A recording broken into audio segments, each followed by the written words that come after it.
Yo, what's up, everyone? Welcome back to another episode of My Panther Pride. What's up, Jesse? What's going on, man? You know, 7 down. yeah, we're just rolling right along here, man. Just keep it going. Let's keep Yes, the train sir. going. So, this week we got some. Actually, there's been quite a lot of signings this week. It's been pretty active over there on X with the UFL Communications Department. Very, very. Yeah, we've had, the Panthers have been active this week for sure, but all around, there's been a lot of transactions throughout the league. I know we got quite a few we wanted to talk about. So, where you want to start it at? You want to just go down the list with from the beginning of the week? Yeah, we'll start from Monday last week at the 13th. Okay. So starting at the top, Birmingham, they have a couple transactions. DC, I know you're partially a DC fan.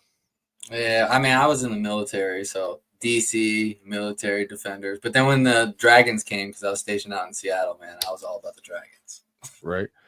And then Houston, they picked up Ryan Pope. He used to play for us. He was a tackle on our offensive line. So that loss, there. Yeah, I think I mentioned it in a previous episode that we had kind of locked down the guard spot, but the rest of it was kind of right between the centers and tackles. Mm-hmm. Yep. And then getting back down here to Michigan, we got a few new signings. We got a free safety, a tight end, and a linebacker. So, it looks like we're beefing up our defense now. It seemed like last week we were talking about the offense a little bit.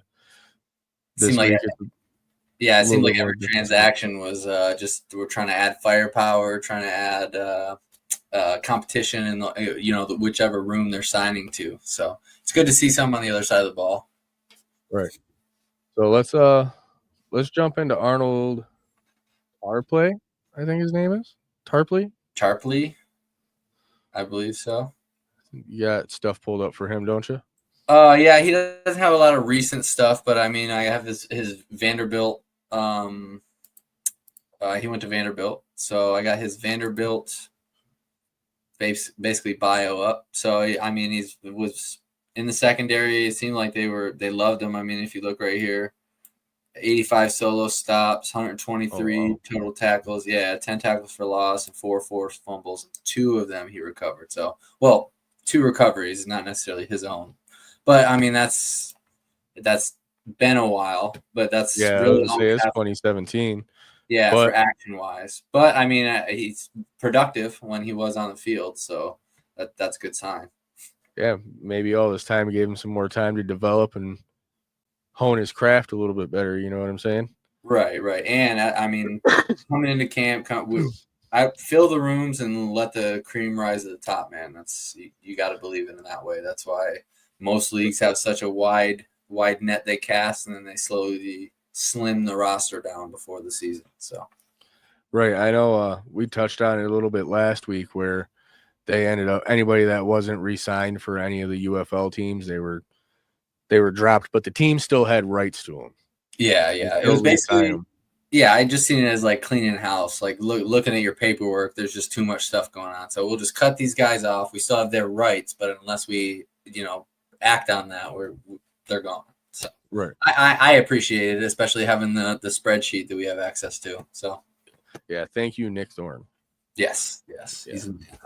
Shout out to him.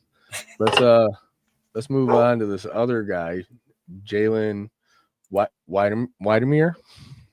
Do we have sounds about right to me, man. What?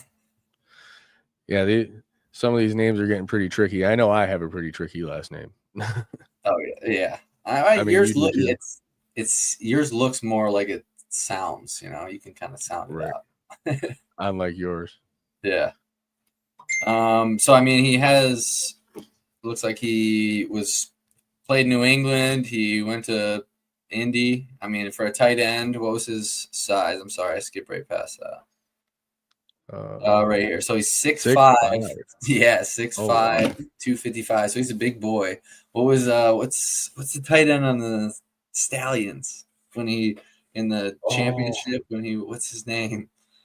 But Yeah, I mean, I'm on a blank right now. me too, man. But so at least we got somebody with some size. Like burly guy that always wore just like the vest before walking into the games. You know what I'm saying? Yeah. I can't- We're gonna as soon as we stop recording, one of us is gonna be like, "This is the name right here." Yeah, that guy. Yeah. But anyway, so we got some height at tight end. You know, can never be mad at that. Born in 2000. Holy crap! You a 92 baby Yeah. like me? Yes, sir. Yeah. Whew. But yeah, I mean, size and tight end room. I mean, have we re-signed our tight ends? I can check real fast. Yeah. Tight end. Oh yeah, we got Cole Hicatini. He was a beast. We did sign him. Okay. Yeah. Yep.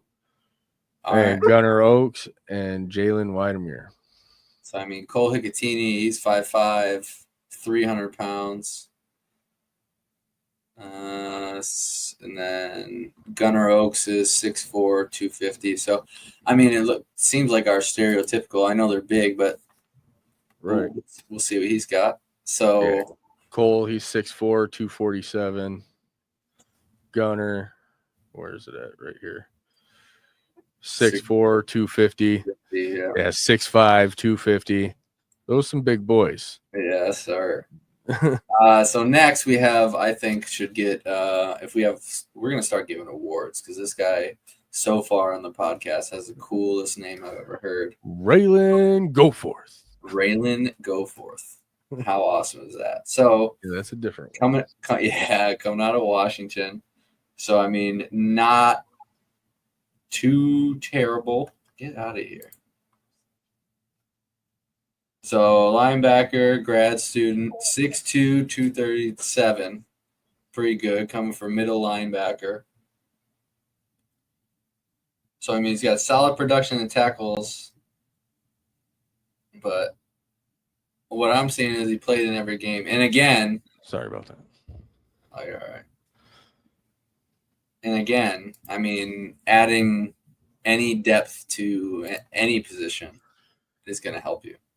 So, I mean, we re-signed, or we signed Goforth. We got, what, Mutton, Javon White, and Dawkins. Yeah. So, where's the linebacker position? Yeah, Donovan Mutton, Raylan Goforth, Javon White, Noah Dawkins, and there's another one here, DeGabriel Floyd. So he was released by Michigan and re-signed by Michigan. DeGabriel Floyd.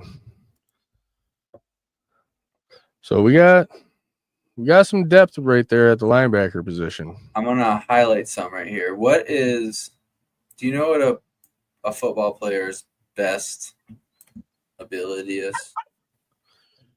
To play in all their games. Availability. Yes. Played in all 15 games, my man. I mean, production's not there, but he's obviously going to see some playing time. So, and right. I didn't see that transfer from USC to Washington. So he's played nothing but good competition the whole way through. Yeah, I like this guy. I'm pretty excited for training camp this season. Let's just say that. All right. So now, what's our next? Tuesday. Tuesday. Arlington picked up 2 tackles, beefing up their O-line a little bit. I know they had some issues getting their offense going last year. Yeah, which, I mean, foreshadowing, but the QB situation. So they're trying to, tailor it to make it work down there. Yeah. Other big news, Jordan Teamu came back. I've heard, I mean, of course, everybody's excited. It's Jordan Teamu. Correct. He's made a name for himself there in DC. Him and Perez, man, they're like the spring kings. You know what I'm saying? Yeah. I mean, I'd even throw Adrian Martinez and Matt Corral in that conversation too. Yeah, I mean, some good high caliber. But yeah, they're all seasoned. They've been through it. So I feel like in the UFL right now, especially as a budding league or conjoined leagues, it's anybody who's seen the field consistently. They just have the reps, they got the repetition, they got the muscle memory, and they're able to perform. And Right. so that's pretty cool. So I think Yeah. that's why these people like Jordan Teamu, 2-year starter, and I mean he broke out with the Battle Hawks 3-4 years ago now. I can't remember what that was, but Yeah, I can't remember either. yeah. But there's other people that are saying like, do we get another guy at DC and try to give him some competition? You know, like you said earlier, iron sharpens iron. It does, but do you mess with a good thing? And he is one of the players who's walking that franchise player line that we kind of talk about most episodes. Yeah, we touch on it a little bit. Yeah. You know, I mean, it's a competitive league, and I think that's something that's going to actually set this apart. I mean, I'm not saying the NFL isn't competitive, because it is. I mean, that statistically, it's the hardest thing to do, like to get into the NFL. But this is also very competitive. Small rosters, not very many teams. And NFL bubble, fringe, if you whatever you want to call them, NFL players, fringe practice squad guys who are bouncing. Guys that keep that in the off season of the UFL, they go and they work out the whole off season with NFL teams, and then they come back. Yeah, Iron sharpens iron. it does. What's going on here on Wednesday? There's not too much that's going on. Pretty quiet. Another linebacker, running back, Hussein Hall. Why does that name sound familiar? Is it just from Georgia? Hassan Hall. Yeah. Or I said Hussein. I'm sorry. Let's go up to the next one. Here we go. Thursday. So that's another. Arlington signs Luke Lennon. 2 days after signing 2 tackles. Yep. And then I believe it was also Thursday, Lindsey Scott, their backup quarterback, announced his retirement from the UFL or football in general. So, well, yeah, he's stepping down. Yeah, so trying to protect your investment. I mean, obviously you got a standing good quarterback over there in Arlington, but you had Luke Lennon, which that's a pretty cool name too. He's given Goforth a run for his money. But I mean, coming out of North Central College, so it's 2024. He had 69.3% accuracy from the passing position, 3,258 yards. So he's solid production and 43 touchdowns. So this man was working last year, and he played in all games as well. I didn't write that down, but I do remember reading that. Maybe he's going to be Mr. Perez's little protege. Little Spring King 2.0. Yeah, yeah. budding Spring King. Yeah. And then Birmingham, they're just doing all kinds of stuff over there, man. Well, I feel like everybody's been real active this past, week or so, and I feel like it's only going to ramp up come from here. But yeah, I think we started this like right at the right time. Like it was a little slow when we first started, but that helped us figure out what we were doing. You know what I'm saying? Yeah. Now, is this Stephen Gilmore? Is this the same Stephen Gilmore that was on the Lions? Is that Stephon Gilmore's brother? I'm not sure. You gonna do a quick Google search on that? Yeah.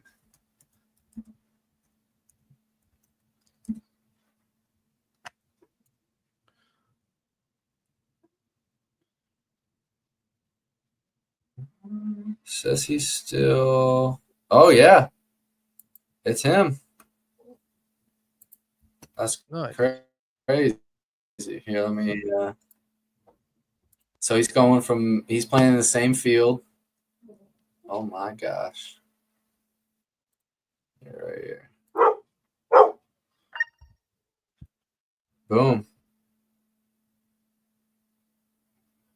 Cornerback for UFL. He played college at Marshall. Yep. and signed with Detroit Lions, an undrafted free agent. He had a little bit of play time. Oh yeah. So yeah. So that's somebody we're gonna have to watch out for. It is, because they're coming back here. Yeah, like I said, man, I've said it over and over again on this. Birmingham is our rival, and I don't know if I could take it if we lose to them twice this year, man. We can't, man. That it hurts, especially going 1 and then 2-3 at the end. Hey. All right. So we got for John Hightower. We got Mr. Hightower. Which that's pretty exciting. Like we've said earlier, just seems like they're adding more and more offensive weapons in training camp. You got to be some dogs to get through that this year, man. Oh yeah, especially one of your spots. We got 6 different receivers. We do. We got what? Marcus Sims just re-signed. We picked up. Gotta let the dog out. It's all right. We'll hold for you. You got it? Yeah, sorry, man. The dogs. No, you're all right. But I mean, you think about it. We just re-signed Marcus Sims. We just signed Malik Turner, and now we got John Hightower. So we're just adding to this wide receiver room. And then Jalen Moore was another pickup this year. We still got COC Mariner, Samson Nakua. I mean, look at this in Philadelphia. Oh wow. Yeah. So I mean, this is 2020. They were going on Super Bowl runs or on the cusp, So I mean, he's got time. So we're picking up veterans in the wide receiver room, which I like. Even if we do stick with the young guys, those, like we talk about all the time, iron sharpens iron. You bring them vets in to basically coach your younger guys. Yeah, mold them younger guys into the receivers you need them to be. Exactly. So I mean, it's what was, I believe, both Marcus Sims and Turner are both 6'2", so we got a little slimmer build on Hightower, but he comes with NFL experience. Sims is 5'11", 195. Oh wow, I was way wrong. Samson Nakua is almost 6'3". That's what I was thinking of. COC Mariner 6'1". 6'1". So what? Devin Ross is only 5'11". 5'9". Is he 5'9"? It said 5'11" when I looked him up. He was on his tippy toes. On the spreadsheet, it has him at 5'9", 192. Okay, mine was PFF, so he fibbed. Good. We don't know which one was updated last. Right. Well, yeah, that's what we got. We've had a busy week. A lot of good pickups. I mean, filling out both sides of the ball still. Yeah. And if everybody could do us a favor, check this out. Jesse made this for us today. Let me take that banner down, but you can use this to follow all of our social medias. So I'll get that back down. If you can, follow us any way you can. And then where we on to next? What we got next, Jesse? All right. So now we get to reveal our sponsor. Yep, I know anybody following us on social media has seen, but we have a new sponsor. Yep. Well, a sponsor, our first sponsor. Yeah. First affiliate link, first sponsor. Why is it not showing my page? There we go. W Energy. Be better. It's a jitterless energy blend, energy drink. Yeah, take a scoop and you add it in with your water. And it's supposed to be a lot better for you. I'm waiting on mine to come in now. Yeah, same. I mean, I'm going to say my flavor I got because I'm real proud of it. I got Grandpa's Denture Water. It Yeah, I is got. peeled and cleaned mango and papaya. Yeah, they got some funky names for The their stuff, name man. sounds gross, but the flavor sounds delicious. Yeah, I got what did I get? I got Dub Sludge, I think is the name of it. That green one. Yeah. So it's Yeah. Dub Sludge is I believe green apple. Their green apple flavor. Here it is.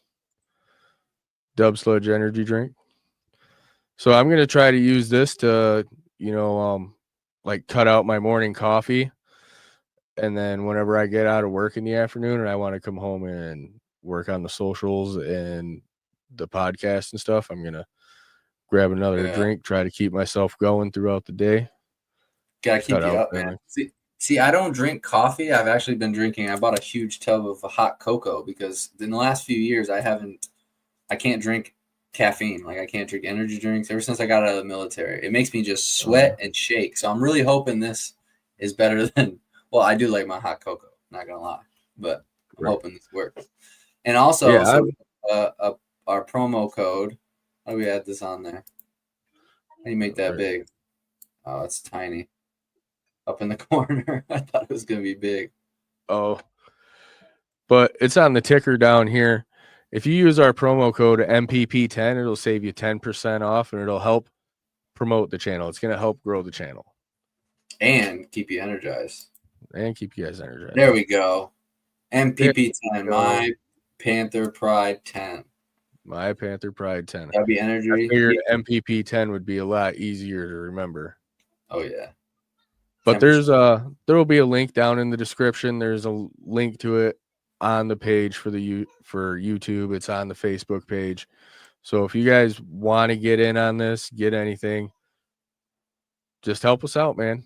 Buy something from Dubby. Get your daily dubs with Dubby. I did get the sample as well. It doesn't come with Grandpa's denture water, but I got the sampler because it comes with the shaker bottle. Did you grab one of them? I did too, but the thing is, my 2 tubs that I got, they're on their way before the sample pack that I ordered first. I haven't even looked. I got one of the new hydration tubs too. It's called like Pine Berry, and the hydration tub doesn't have any caffeine, so it's like flavoring your water IV thing. Yeah. Okay. All right. Well, you want to get into the next one? Oh yeah. What we've been hitting around at is we have an actual interview with a player coming up. We're going to interview him tomorrow night. Real live Panther. Yes. Our first player interview. Thank you, Devin, for agreeing to this. We're looking forward to it. I know it's been something that we've been working on and trying to iron out a schedule and things like that. We're all new to this and we're trying to figure it out too. And I appreciate his patience. Yeah, absolutely. Him and his agent. Yeah, Dominic. Yeah. Shout out. From Bishop Athlete Representatives. So if you guys know anybody that needs an agent, go check them guys out, because I know just from talking to Dominic over the last few weeks, this guy's dedicated. He's in it for his players. And that's what an agent needs to do. He cares about his players, and that he said, even if this wasn't my job, I'd be doing this anyway. Just he loves it, dude. That's the kind of guy you want to hire as an agent, man. Yeah. Especially reaching out. I mean, trying to find any avenue for his players to get onto. That's awesome. And helping out small podcasts like ours truly. Right. Yeah, helping out just like small creators and trying to get the name of the Panthers out there, because I think that's kind of something that's missing up here in our market. Is not very many people know about our team. Like it is working in our favor having Jake Bates on the Lions, and I really hope that puts some more butts in some seats, man. Well, I want to see Ford Field packed. I want to see him fill that lower bowl. I want to see him open up the end zones. That'd be a cool goal. Like by the end of next season, have him opening up the end zones.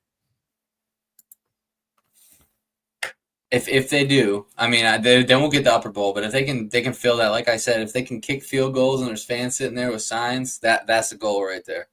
Have Right, them yeah. arrows pointing left, right, whatever way you want to point them, but have them in the end zone. Yeah, have him in the end zone. I think it'd be cool if we could get. I mean, we should probably slow down a little bit. Let's regress. Like we might be getting ahead of ourselves a little bit, trying to get the end zones open, but we need to get the seats filled we have I'm not available just saying now. us. I'm saying in general. I mean, with the astounding season that the Lions have had, just the buzz around the city, it being in Ford Field, and like you said, Jake Bates being on the Lions, I think it's going to grow a lot. Yeah, and I mean, we're trying to do our part. We're growing our social media as fast as we can and as hard as we can. We're working every day at it, and we're just trying to get, like we've said from day one, we're just trying to get the word out. We're trying to promote our team. We're trying to keep the fans engaged. We're trying to let them know what's going on with our team. And there was a comment on the last video. I think it was either Hookie Doo, Mile Marker, or Brent DeWitt. One of them three guys. They said they don't really know much about the team, and it'd probably be a good idea on, like, maybe we do an episode called Meet the Boys. You know what I'm saying? Meet the guys. Where we just go down the line and yeah. Returning players, non-returning players. Hey. But we'll have some prep work to do that for that one. Oh yeah, that'll be we'll definitely have to split that offense defense, but that's for another time, right? Yeah, I do want to say, I know we're doing our interview with Devin tomorrow, but I mean, we're not doing it until 6 p.m. So if anybody has any questions that they want to ask him, maybe something nothing too serious, something that you wanted to hear from him, just throw it in the comments and we'll try to add it to our list of questions for him. Yeah, I'll reach out and see if we can get those questions approved. You know what I'm saying? If this is for you guys, like it's big news for us. Like we've never done anything for us, and we're excited about doing this. But this is a lot more for everybody else too. You know what I'm saying? This gives everybody an opportunity to meet a player and get to know more about him than just being an athlete. Yeah, you know what I'm saying? Just a number on the sheet, because I mean, at this point, Pro Football Focus, I don't know, this is pretty much all anybody's seeing. So we want to know the person behind the numbers. So yeah, we're going to put a face to the name, and then we're going to get a little bit of background on them. You know what I'm saying? Yes, sir. So, all right. See what he's looking forward to most this season. I'm kind of excited for that too. Yeah. Oh, I'm really excited. Like we said, training camp. We got Lions divisional playoff game with Washington coming in, and then right before the game, we get to interview Panthers player. Whoa. Yeah, tomorrow night's gonna be great for us, man. Yes, sir. I'm gonna throw this up there one more time, just in case anybody didn't see him. Yep. Yeah, follow us on X, Facebook. You know, we're here on YouTube. We're trying to do as much as we can to keep everybody in the loop. I know I'm on it every day. Jesse, he's a little bit more busy than I am, but he appreciates it. And there's stuff that he catches and he sends to me throughout the day, and I'm like, heck yeah, man, I got to get that posted. I try to catch what I can, but I mean, work, school, you got to stay busy, man. Yeah, we're both pretty busy here, man. So, yes, sir. And if everybody can do that YouTube thing, you know, share, like, comment, subscribe, do all that stuff. I'm not going to dive into it too much. Last time we rambled. It's all down there on the bottom somewhere. So, all right, I think this is a wrap, man. Wrap up episode 7. Get ready for tomorrow. Yep, I'll be in contact with you tomorrow. And as always, Panther fans, let's hunt. Let's hunt.